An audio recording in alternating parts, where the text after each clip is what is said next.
রায়গঞ্জ বিশ্ববিদ্যালয়ে নতুন উপাচার্য যোগ দেবার আগেই ডক্টর দীপক কুমার রায় উপাচার্যের পদ থেকে ইস্তফা দেওয়ায় অভিভাবকহীন হয়ে পড়ল রায়গঞ্জ বিশ্ববিদ্যালয়। বৃহস্পতিবার এক সাংবাদিক সম্মেলনে এমনই মন্তব্য করলেন বিশ্ববিদ্যালয়ের রেজিস্ট্রার দুর্লভ সরকার। তিনি জানিয়েছেন, বুধবার বিকালে আচমকায় বিশ্ববিদ্যালয়ের উপাচার্য ডক্টর দীপক কুমার রায়ের ইস্তফাপত্র তিনি হাতে পেয়েছেন। আপনাদের আরও একবার জানিয়ে রাখি, রায়গঞ্জ বিশ্ববিদ্যালয়ে নতুন উপাচার্য যোগ দেবার আগেই ডক্টর দীপক কুমার রায় উপাচার্যের পদ থেকে ইস্তফা দেওয়ায় অভিভাবকহীন হয়ে পড়ল রায়গঞ্জ বিশ্ববিদ্যালয়। বৃহস্পতিবার এক সাংবাদিক সম্মেলনে এমনই মন্তব্য করলেন বিশ্ববিদ্যালয়ের রেজিস্ট্রার দুর্লভ সরকার। তিনি জানিয়েছেন, বুধবার বিকালে আচমকাই বিশ্ববিদ্যালয়ের উপাচার্য ডক্টর দীপক কুমার রায়ের ইস্তফাপত্র তিনি হাতে পেয়েছেন। নতুন উপাচার্য হিসেবে কখনো কেউ যোগ দেননি। ডক্টর দীপক কুমার রায়ের ইস্তফা বিশ্ববিদ্যালয়কে অভিভাবকহীন হয়ে পড়ল বলে রেজিস্ট্রার জানিয়েছেন। তবে সমস্ত আইনি জটিলতা কাটিয়ে রায়গঞ্জ বিশ্ববিদ্যালয়ে খুব শীঘ্রই স্থায়ী উপাচার্য যোগ দিতে চলেছেন বলে রেজিস্ট্রার আশাবাদী। আপনাদের আরও একবার জানিয়ে রাখি, রায়গঞ্জ বিশ্ববিদ্যালয়ে নতুন উপাচার্য যোগ দেবার আগেই ডক্টর দীপক কুমার রায় উপাচার্যের পদ থেকে ইস্তফা দেওয়ায় অভিভাবকহীন হয়ে পড়ল রায়গঞ্জ বিশ্ববিদ্যালয়। বৃহস্পতিবার এক সাংবাদিক সম্মেলনে এমনই মন্তব্য করলেন বিশ্ববিদ্যালয়ের রেজিস্ট্রার দুর্লভ সরকার।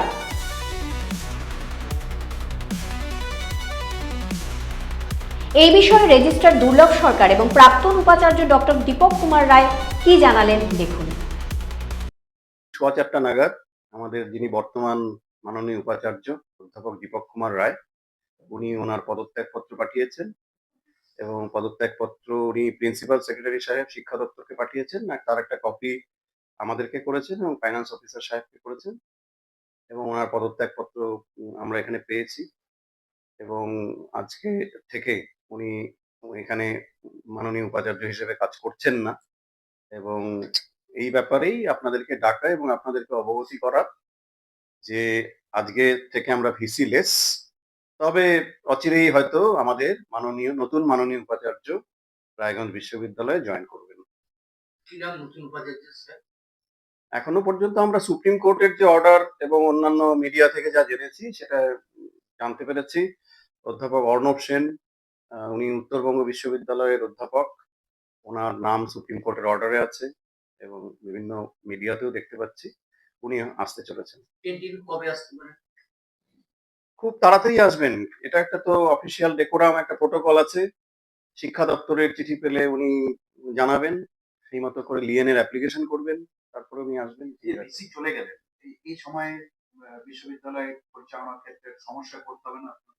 অবশ্যই, কারণ বিশ্ববিদ্যালয় সবসময় উপাচার্যের নির্দেশে চলে। বিশ্ববিদ্যালয়ের পরিকাঠামো এবং আইন এইভাবেই তৈরি যে আমরা সবাই, আমরা অফিসাররা, টিচাররা, নন টিচিং স্টাফ সব। আপনার পদ থেকে ইস্তফা দিলেন উপাচার্যের পদ থেকে, কেন? এটা তো স্বাভাবিক নিয়ম। এটা একটা পোস্টে তো দীর্ঘদিন কেউ থাকতে হয় না, আর একটা প্রক্রিয়া চলছে সুপ্রিম কোর্টের নির্দেশ অনুযায়ী। সুপ্রিম কোর্টের একটা রায় বেরিয়েছে, সেখানে একজন ভাইস চ্যান্সেলর সিলেক্টেড হয়েছেন এবং আমি ব্যক্তিগতভাবে রাজভবনে খবর নিয়েছি। তারা বলছেন যে রাজভবন থেকে ফাইল হায়ার এডুকেশন চলে গেছে, এবার আপনি ইস্তফা দিয়ে ডিপার্টমেন্টে যথারীতি চলে গেছেন এবং সেই নির্দেশ অনুযায়ী আমি ব্যবস্থা নিয়েছি। আর আমি তো এখানে বিশ্ববিদ্যালয়ের অংশ, ফলে আমার ক্ষেত্রে একটু আলাদা। এখানে আমি ক্লাস নিয়েছি, খাতা দেখিয়েছি, ক্লাস করিয়েছি। বিশ্ববিদ্যালয়ে বলা চলে ভাইস চ্যান্সেলরের পোস্টটা আমার কাছে একটা অতিরিক্ত দায়িত্ব ছিল। সেই দায়িত্বটা একটু লাঘব হয়েছে, এটা আমার কাছে একটা ভালো। কারণ প্রায় 2.5 বছর হয়ে গেল, 2.5 বছরের জার্নির মধ্য দিয়ে আমিও অনেক অ্যাডমিনিস্ট্রেশন অনেক কিছু শিখলাম। এটা আমার কাছে একটা প্রাপ্তি বলবো, সবটাই পজিটিভ ভাবে নিতে হবে। রবীন্দ্রনাথ বলেছেন, ভালো মন্দ যাহাই আসুক সত্যের লহ সহজে। এই সত্যটাকে নেওয়ার চেষ্টা করছি এবং সেই জন্য আজকে আবার বিভাগে চলে এসেছি ক্লাস নেওয়ার জন্য। 2টো ক্লাস নিয়েছি, আর একটা ক্লাস নেব। এরপরে ক্লাস নিয়ে রেজিস্ট্রার সাহেবের সঙ্গে কথা হলো, এফওর সঙ্গে কথা হলো, বিভাগে এলাম, আমার কলিগরা এসছেন। এটা তো আমার কাছে আর একটা নতুন অভিজ্ঞতা ও নতুন প্রাপ্তি এবং আমার কাছে এটাও একটা ভালো লাগার বিষয়। সেই 2.5 বছরটা ভালো ছিল না এখনটা ভালো? প্রত্যেকটারে আলাদা আলাদা মাত্রা আছে, কারণ আমি তো 3টে ইনস্টিটিউশনে পড়িয়ে এসেছি। 3টে ইনস্টিটিউশনের ক্যারেক্টার 3 রকম। মানে আবার আজকে এখানে একই এসে ইউনিভার্সিটিতে আবার কি যখন আমি বিভাগীয় প্রধান হিসেবে ছিলাম তখন একরকম, যখন ডিন হিসেবে প্রায় 4 বছর ছিলাম তখন আরেক অভিজ্ঞতা, ভিসি হিসেবে প্রায় 2.5 বছর, সেখানে আরেকটা অভিজ্ঞতা। এই সমস্ত অভিজ্ঞতা আমি মনে করি আমার জীবনের চলার পথে আরো কাজে লাগবে এবং আরো অনেক দূর এগিয়ে যেতে আমাকে অন্তত সহায়তা করবে। আজকে যে আবার ফিরে এলেন, হ্যাঁ, সেই ক্ষেত্রে কেমন লাগছে? এটা তো আমার কাছে আরো ভালো যে ফিরে আসা শুধু নয়, আমার নিজের জায়গায় নিজের চেয়ারে ফিরে আসা এবং ছাত্রছাত্রীদের সঙ্গে আমার একটা সংযোগ তৈরি হয়ে যাওয়া এবং পড়াশোনার লাইনে আবার চলে আসছে। একদিন পড়াশোনা সে অর্থে করতে পারিনি এবং আজকের থেকে কালকের থেকে আমি শুরু করেছি। আমার অলরেডি গত এই ভিসি টার্মে 2টো বই প্রকাশিত হয়েছে, প্রায় একটা বইয়ের ফাইনাল প্রুফ দেখছি, আরো 3টে বই প্রকাশিত হবে এবং এই পর্যায়ে শিক্ষকতার লাইনে আবার ছাত্র পড়ানোর ক্ষেত্রে আমি মনে করি আমার একাডেমিক কাজগুলোকে পূর্ণতা দিতে পারবো এবং এটার জন্য আমার খুব দরকার ছিল।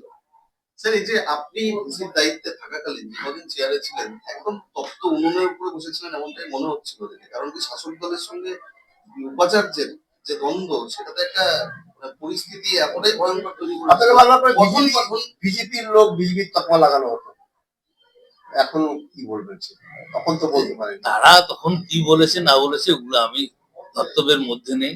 আবার রবীন্দ্রনাথ, ভালো মন্দ যাহাই আসুক সত্যের অবসান।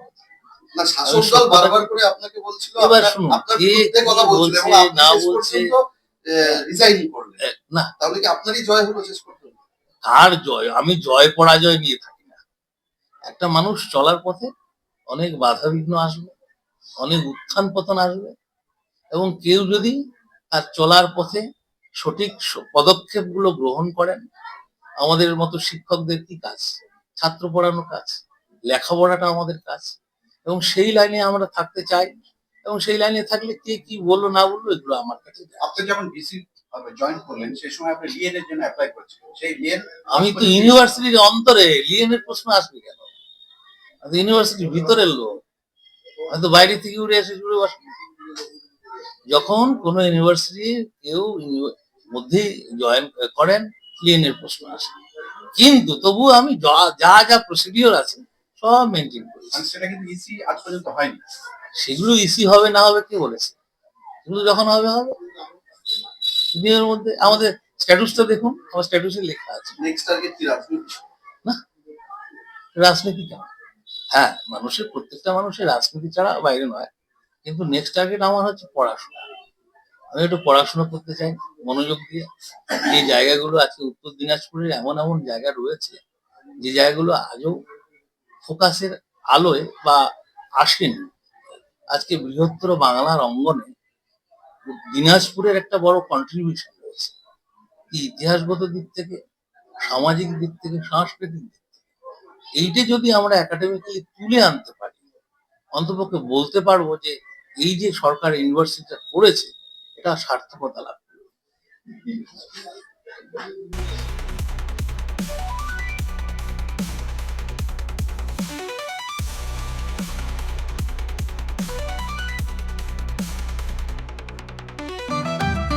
রেডিমেড পোশাকের মনকাড়া কালেকশন নিয়ে এবার হাজির রায়গঞ্জের বসন্ত স্টোর্স। একই ছাদের নিচে পেয়ে যাবেন লেহেঙ্গা, চুড়িদার, শাড়ি, ব্লেজার সহ ছোট বড় সবার মনের মতো পোশাক। তাই আর দেরি নয়, আজই আসুন বসন্ত স্টোর্সে। আমাদের ঠিকানা বিধাননগর মোড়, এনএস রোড, রায়গঞ্জ, উত্তর দিনাজপুর। গ্রসারি থেকে কসমেটিক্স,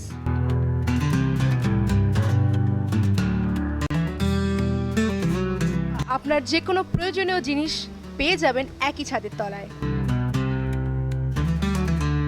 আমাদের ঠিকানা এলআইসি মোড়, রায়গঞ্জ, উত্তর দিনাজপুর। চোখের সমস্যা বাড়ার আগেই আজই আসুন জীবন রেখা হসপিটাল, আপনার পরিবারের নতুন ভরসা। আপনার স্বপ্ন এবার আপনার শহর রায়গঞ্জে।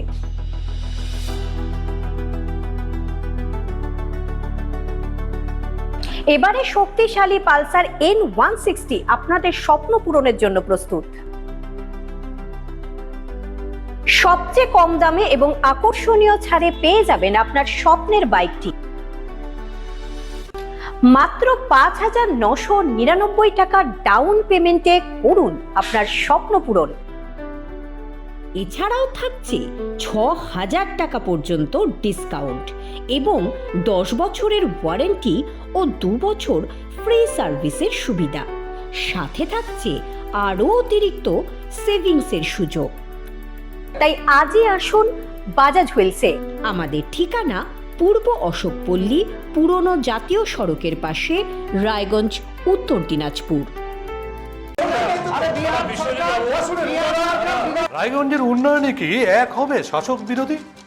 ঝগড়া নয়, রাজনৈতিক বিতর্ক দেখুন সাপ কথায় ভারত টিভিতে। আমি রাধা মাধব, আমার সাথে দেখুন সাপ কথা প্রতি রবিবার দুপুর 3টায়। যে কথা কেউ বলে না, যেদিকে কেউ তাকায় না, গভীর থেকে আরো গভীরে বিশ্লেষণ হবে এবার চুলচেরা।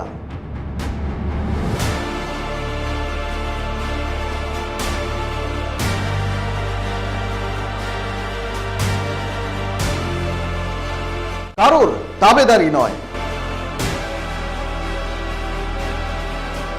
আমি সত্যান্বেষী, আমার সঙ্গে থাকুন প্রতিদিন রাত 8টায় শুধুমাত্র ভারত টিভিতে।